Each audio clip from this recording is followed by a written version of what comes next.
I want to talk to Rand Paul, who I think is going to be the first libertarian to actually have a real chance at winning the nomination for the president of the United States.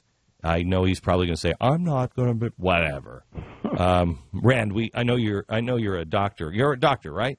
That's right. I'm an eye surgeon, and I still do some eye surgery on the side. I try to do a little bit for charity whenever I can. All right. Well, you're enough. I know it's the eye thing, but you're a medical doctor, so you can fix your own legs because we'll break them if you don't run. But I'm just saying. Last night, tell me what your view was on the speech. And I don't really care about his Marxist policies. I don't really care about it. We know what he was going to say. Tell me how to fix this country. Well, I have to comment one thing about President Obama. The one thing that was the most outlandish statement that I can't believe anybody is going to let fall is he says he's reduced the deficit by $2 trillion. So I guess because we didn't colonize the Mars or the moon during his term, we saved $2 trillion somehow. I mean, it's the dumbest thing I have ever heard. He added $6 trillion to the debt, and he has the audacity to get up there and say reduce the debt by $2 trillion. Here's. I mean, let's just go through some of these things. He also had the First Lady sitting next to one of the people affected by Fort Hood. She's on ABC News saying this president has abandoned us. This isn't a workplace shooting. This was terrorism. And because they have classified it as a workplace shooting, we can't get any of our benefits. And there are people that are really seriously affected by this. And the only reason why she was sitting next to him is so somebody would interview her so she could say that. But they don't care. They don't care. But going back to what can we do to get this country going again? In my speech last night, I said there's only one stimulus that's ever worked. The only stimulus that's ever proven to work in our country, and that's to leave more money in the hands of those who earn it. Friedman said nobody spends money as well as the people who have earned it. You can't spend somebody else's money wisely. You spend your own money wisely. And we have to have government. We have to have taxes. But we minimize that so we can maximize, the productivity in the marketplace. And that's leaving more money. I tell people in Kentucky, how can we be richer in Kentucky if we send more to Washington? We need to leave more money in our cities and our counties in Kentucky. People get it when you tell them that, but the president doesn't get it. He just calls it investment. Let's squeeze more money out of the private sector, and he's going to invest it for us in, I guess, solar panels. But let me go here. By the way, TheBlaze is the only network that carried your response live last night. I find that absolutely amazing. We're getting to a world, though, where the networks don't mean much anymore. People are getting their news online. You've got, hundreds of thousands of people getting their news from you, if not millions. So, it doesn't. I don't really care. I just can't believe that. I mean, they don't find things interesting at all, and they're just boxing themselves out. But Rubio said, and I thought this was really, really telling. He said tax increases can't do this. Raising taxes won't create private sector jobs. If we can get the economy to grow 4% a year, we'd create millions of middle-class jobs, and it could reduce our deficits by $4 trillion over the next decade. We hope the president will abandon his obsession with raising taxes. You said, and I thought this was really important, he's talking, we hope, maybe over 10 years. You said, quote, with my 5-year budget, which I think is critical, millions of jobs would be created by cutting the corporate income tax in half, creating a flat personal income tax of 17%, and cutting the regulations that are strangling American businesses. I haven't heard a politician say something that good and that straight in a long time. Well, see, I get tired of up here. Everybody talks about revenue-neutral tax reform. Revenue-neutral does nothing for the economy. I mean, it means one person will pay less and another person will pay more. Now, can the tax code be made more fair? Sure, we can eliminate some deductions that are abused. But if you want to stimulate the economy, you got to leave more money in the economy. So I think we need to be bold, and it's what won us elections during Reagan's time and other times, is we need to say what we're for, and we need to be for less money up here and more money in the hands of those who earned it, and it would stimulate the economy. I think if you did that, and if you had a long-term fix for the entitlements, which are driving the deficit, and they don't have to be as draconian. You can do it over 20 and 30 years. You can fix Social Security by gradually raising the age, by means testing, and you can work these things in gradually. But really, if you want to stimulate the economy, you need to do some dramatic things because money goes where it's welcome, and it's not so welcome in the U.S., so it's going to other countries. We had, one of the tough things that we have to deal with only because the left just paints us into monsters is immigration. I have no problem with immigration. I believe the Statue of Liberty is a beacon of hope to the rest of the world. And bring me the ones that are outcasts from your country. Give me the people that you say can't do it, don't have a future, because I'll give them the opportunity to have a future, and they'll change the whole world. That's the promise of America. You said last night on immigration, we must be a party who sees immigrants as assets, not liabilities. I agree. We're a party that says if you want to work, if you want to become an American, we welcome you. I totally agree. But how are we going to get to a place? I mean, because they're bringing them in. They just want the illegals for the votes. That's it. Yeah, how do we win this argument? I'm working on either a substitute or a significant amendment to what the bipartisan group is doing. And mine I call Trust But Verify. And what we do is over a 5-year period, we do some of the reforms. We do them stepwise. They're still all in the original bill, but they only continue if each year Congress votes on border security. So there'll be a report presented to Congress that has certain aspects of border security that have to be met, and only as those things are met, voted on and approved by Congress, do the rest of the reforms go forward. And so what we'll do in the first year is expand work visas and expand visas for those who have PhDs and masters. We'll do that immediately. At the end of the year, we'll see whether or not they're securing the border, and we'll have another vote on that report. If that report passes, then we'll normalize some of these dream kids, and we'll gradually start normalizing those who want to stay and work. And normalization would occur over about a 5 to 6 year period, but each year there'd be a vote on a report.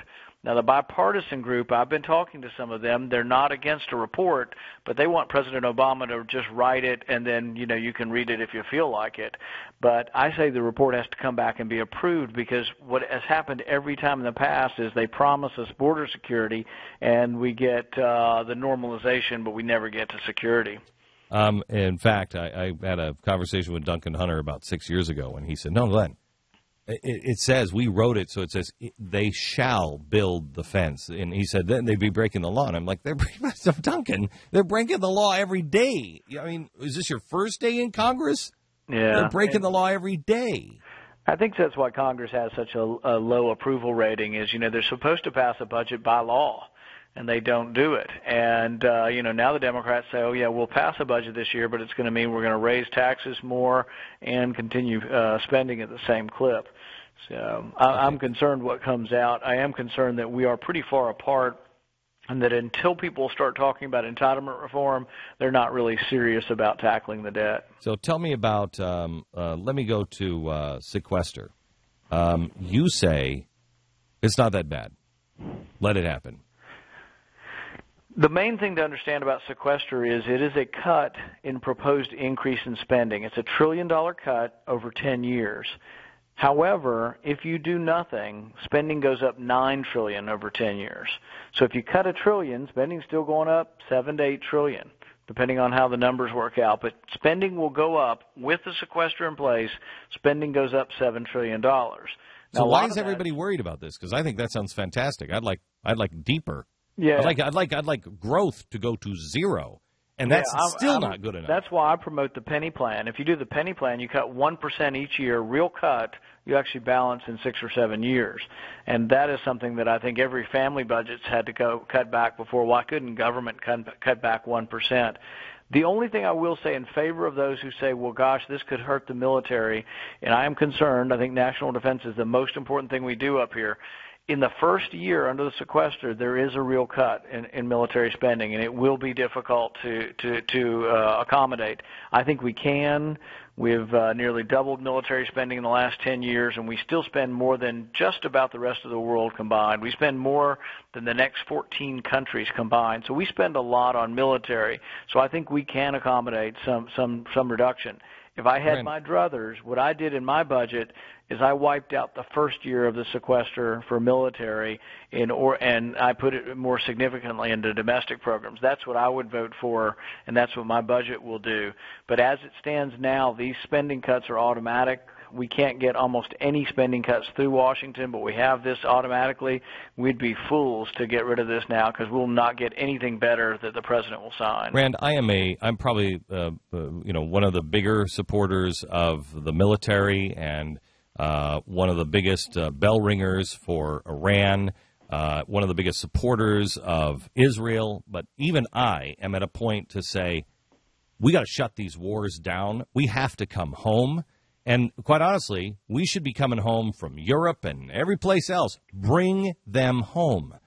Why is there anybody seriously even discussing anything like that? Because I think that's winnable at this point if you do it right.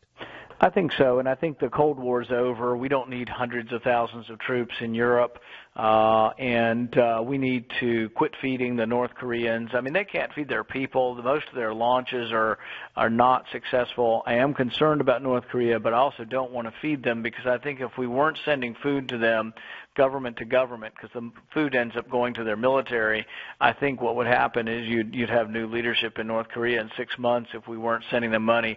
I also think we need to work closely with China to contain North Korea. I think if we had China on our side, China could help us not only in North Korea but in Iran.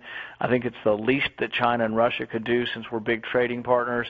So the one thing I would do differently than we're doing now is we need much closer cooperation, and this probably has to be done quietly, not in the UN, but we need closer cooperation with Russia and China to contain and try to change behavior. This guy's not going to do that. Let me just do two other things. One is energy. The president said last night that if you don't act on basically carbon tax, he will. Yeah, and that's why my response last night was anytime he flouts the Constitution, anytime he tries to do things through executive orders, we should challenge him. We want a big victory. I don't think this has been talked about enough. On the recess appointments, we defeated him in court, and if it's upheld by the Supreme Court, is an enormous restraint on any president, which I'm for restraining the president, Republican or Democrat. They will no longer be able to do these appointments except for very specified times when we truly are out of session.